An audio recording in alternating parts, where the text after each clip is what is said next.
Everyone, welcome back to अजब गजब भारत। तो गाइज़, फतेहपुर सीकरी का पार्ट 1 आपने देखा होगा, जिसमें मैंने आपको दीवाने आम, दीवाने खास, खजाना महल और ज्योतिषी की छतरी दिखाई थी। और ये जो ब्लॉग है ये पार्ट 2 ब्लॉग है फतेहपुर सीकरी का। तो बने रहिए हमारे इस ब्लॉग में, कंटिन्यू करती हूँ पार्ट 2 का। भैया, मैं जिस जगह खड़ी हूँ ये कौन सी जगह है? ये सीकरी है ना। अभी आपने दीवाने आम देखा था, दीवाने खास देखा था, फिर तीसरी इमारत देखी है, इसका नाम है पंचमहल। अच्छा, यानी 5 मंजिला इमारत। इसमें टोटल 176 पिलर हैं, नीचे से लेकर ऊपर तक। अच्छा 176 पिलर पे बना हुआ है। पूरी बिल्डिंग जो बनी है ना, पिलर्स पे बनी है, कहीं भी दीवार नहीं है इसमें। अच्छा, और इसका जो सबसे ऊपरी जो माला है, अकबर की जो मुस्लिम रानी थी रुकैया बेगम, वो इस्तेमाल करती थी इसका चांद देखने के लिए। अच्छा, और अकबर की जो हिंदू रानी थी जोधाबाई, वो इस्तेमाल करती थी करवा चौथ का चांद देखने के लिए। लेकिन इसका जो मोस्टली यूज़ था वो अकबर करते थे गर्मियों की शाम को अपनी रानियों के साथ बैठने के लिए, अच्छा, हवा खाने के लिए। इसको हवा महल भी बोलते हैं। अच्छा। तो चलिए गाइस, मैं चलती हूँ पंचमहल के थोड़ा नज़दीक, लेकिन उससे पहले मेरे को ये ज़मीन पे कुछ पजल जैसा बना हुआ दिखाई दे रहा है। मैं पूछती हूँ रियाज कुरैशी जी से, ये क्या बना हुआ है? तो भैया, ये जो पजल जैसा मुझे दिखाई दे रहा है ये क्या है? यहाँ अकबर और रुकैया बेगम दोनों बैठकर चौसर खेलते थे। देखिए चारों ओर बना, नीचे देखिए। और बॉक्स में वो अपनी सर्वेंट को खड़ा करते थे और फिर डाइस फेंकते थे, जितना नंबर आता है उतना नंबर वो चलती थी। यानी पासा फेंकते थे, जैसे लूडो खेलते हैं ना घर पे, उसी तरह का गेम बनाइए। तो बॉक्स में वो अपनी दासियों को खड़ा करते, फिर पासा फेंकते, जितना नंबर आता उतना नंबर बना हुआ है। तो देखिए गाइस, जो हमारे लिए एक पजल जैसा था, दूर से जब मैं देख रही थी, वो एक गेम निकला, चौसर गेम, जिसको रुकैया बेगम और अकबर दोनों लोग बैठ करके यहाँ पे खेला करते थे। और ख़ास बात देखिए कि इसमें गोटियाँ नहीं, इंसानों को चलाया जाता था स्टेप बाय स्टेप। तो चलिए गाइस, अब चलती हूँ मैं नज़दीक पंचमहल के। तो देखिए, इस महल की जो खासियत है वो आप देख सकते हैं कि ये पूरा महल 176 खम्भों पर खड़ा है और ये 5 मंजिला इमारत है पूरी। और उसके साइड में ये कुछ बना हुआ है, इसके बारे में मुझे मालूम नहीं है। मैं पूछती हूँ गाइड से कि ये क्या बना हुआ है। तो चलिए पहले रियाज कुरैशी जी के पास चलते हैं, वहाँ पे चल के पता करते हैं क्या है।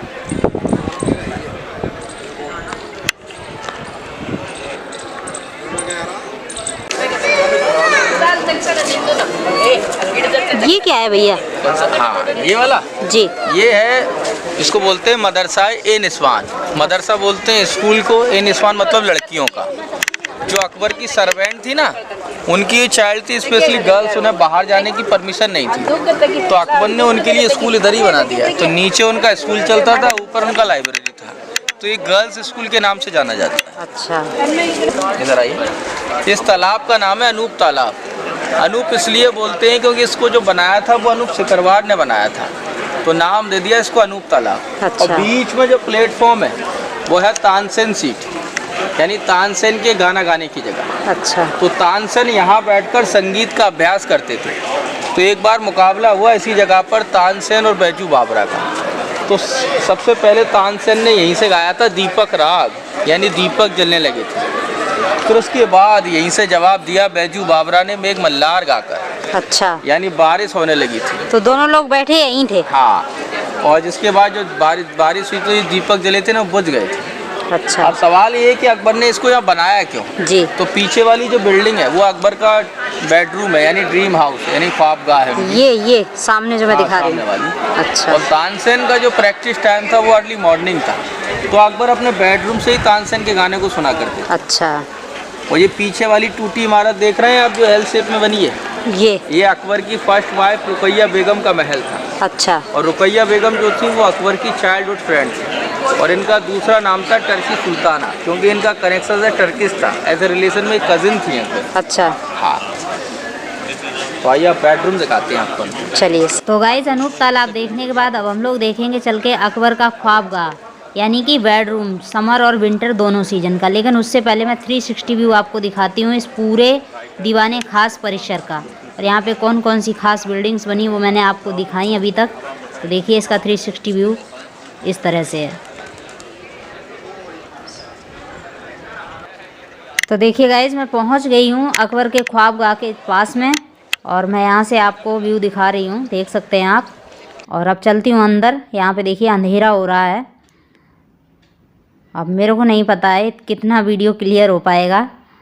तो फिर भी चलते हैं अंदर, देखते हैं कैसा बना है अकबर का ख्वाबगा यानी बेडरूम।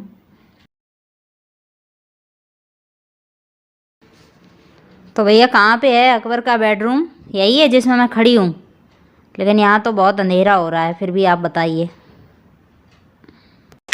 तो देखिए यहाँ अकबर के लिए 2 रूम बनाए गए थे अकॉर्डिंग टू वेदर, क्योंकि उस समय लाइट का कोई प्रोग्राम नहीं था। तो ये अकबर का समर बेडरूम है। अच्छा, गर्मियों में रहते थे? यानी गर्मियों वाला कमरा। ये अकबर का गर्मियों वाला कमरा है, और इसके ऊपर जो कमरा है वो सर्दियों वाला कमरा था। और ये अकबर का बेड है।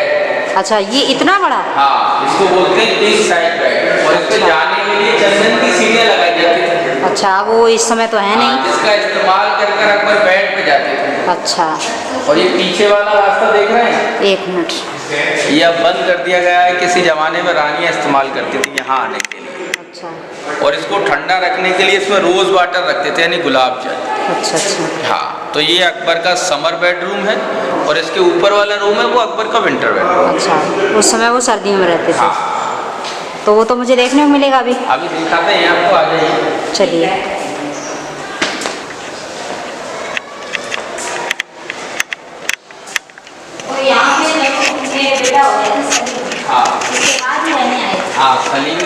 तो भैया ये जो ऊपर हम देख रहे हैं ये विंटर बेडरूम है? हाँ, नीचे समर बेडरूम था, ऊपर विंटर बेडरूम था। अच्छा। और ये दोनों रूम जो बनाए गए थे वो अकॉर्डिंग टू वेदर बनाए गए थे। अच्छा अच्छा। और पूरी बिल्डिंग जो बनाई गई है अकॉर्डिंग टू वेंटिलेशन बनाई गई है, जिसके जो आर्किटेक्ट है वो बहाबुद्दीन है। अच्छा। हाँ, ये पर्शियन थे। अच्छा। तो अकबर की तीसरी कैपिटल लाहौर। यहाँ आगरा नहीं रहती? आगरा कुछ समय के लिए, आगरा तो उनकी कैपिटल रहा करती थी, लेकिन जैसे फतेहपुर सीकरी तो कुछ समय के लिए आगरा रहे, आगरा से फिर लाहौर गए। हाँ। तो अब हम लोग कहाँ चल रहे हैं? अब हम चलेंगे जोधाबाई का महल देखने। जो सबसे बड़ा महल है सीकरी का। देखिए, फतेहपुर सीकरी जो बनाया गया है वो दो स्पेशल लोगों के लिए बनाया गया है। उनके गुरु शेख सलीम चिश्ती, जिनके आशीर्वाद से अकबर को संतान मिली। दूसरी जोधाबाई। तो यहीं से रास्ता है? हाँ। तो देखिए गाइस, इन सीढ़ियों से होकर के मैं चल रही हूँ उस कोर्टयार्ड में जहाँ पर बना हुआ है जोधाबाई का पैलेस यानी जोधा महल। तो चलिए अंदर चलते हैं, लेकिन उससे पहले मैं दिखाती हूँ ये गलियारा देखिए आप, और इसी गलियारे के बीच में ये दरवाज़ा है। इसी दरवाजे से होकर के हम अंदर चल रहे हैं।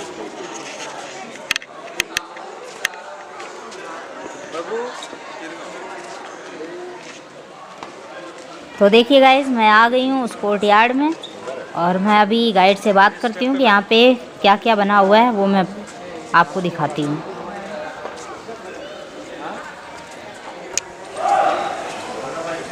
दो किचन बनाए गए थे। तो पहला जो किचन है ये जोधाबाई का किचन है। अच्छा, अब हम जोधा महल में आ गए हैं? अभी नहीं आए जोधा महल के बाहर, अभी बाहर आई है। अच्छा। तो ये जोधाबाई का वेजिटेरियन था, मतलब अच्छा। जोधाबाई प्योर वेजिटेरियन थी, तो अकबर ने उनके लिए अलग किचन बनाया। अच्छा। और इसके अपोजिट वाला जो किचन है वो नॉन वेज वालों का था। अच्छा। इस्तेमाल करते थे अकबर, मरियम और रुकैया बेगम। अच्छा। और सबसे अच्छा है इसमें कान की झुमकी वाला डिजाइन। देखिए, ये खासियत है, कोई भी सेम नहीं है, सब अलग अलग तरह के डिजाइन है। अच्छा। और आपके पीछे जो देख रहे हैं सबसे सिंपल सा जो महल है, हाँ। ये अकबर की क्रिश्चियन वाइफ मरियम का महल है। अच्छा। तो ये कॉमन लेडी के नाम से जानी जाती है, मतलब इनका जो बैकग्राउंड है किसी रॉयल फैमिली से नहीं है। अच्छा। जैसे जोधाबाई का बैकग्राउंड रॉयल फैमिली से है, रुकैया बेगम का background royal family, Mariam was a common lady, बहुत सिंपल थी। अच्छा अच्छा। हाँ, और ये टोटली द पॉलिटिकल वाइफ। अच्छा, हाँ। तो पॉलिटिकल तो रुकैया भी थी? नहीं, रुकैया चाइल्डहुड फ्रेंड है। अच्छा अच्छा। तो देखिए गाइस, अब मैं आ गई हूँ जोधाबाई पैलेस के गेट के बाहर, और इसकी जो खासियत है वो मैं पूछती हूँ जो हमारे साथ भाई साहब हैं। हाँ ठीक है, बताते हैं। तो देखिए, सबसे बड़ा महल है सीकरी का, जोधाबाई का, क्योंकि अकबर ने अपनी लाइफ में सबसे ज़्यादा जो इम्पोर्टेंस दी थी वो जोधाबाई को ही दी थी, तो इसलिए सबसे बड़ा महल सीकरी का जोधाबाई का ही है। अच्छा। हाँ, और इसको जो बनाया गया है वो हवेली स्टाइल में बनाया गया है। आइए अंदर से दिखाते हैं।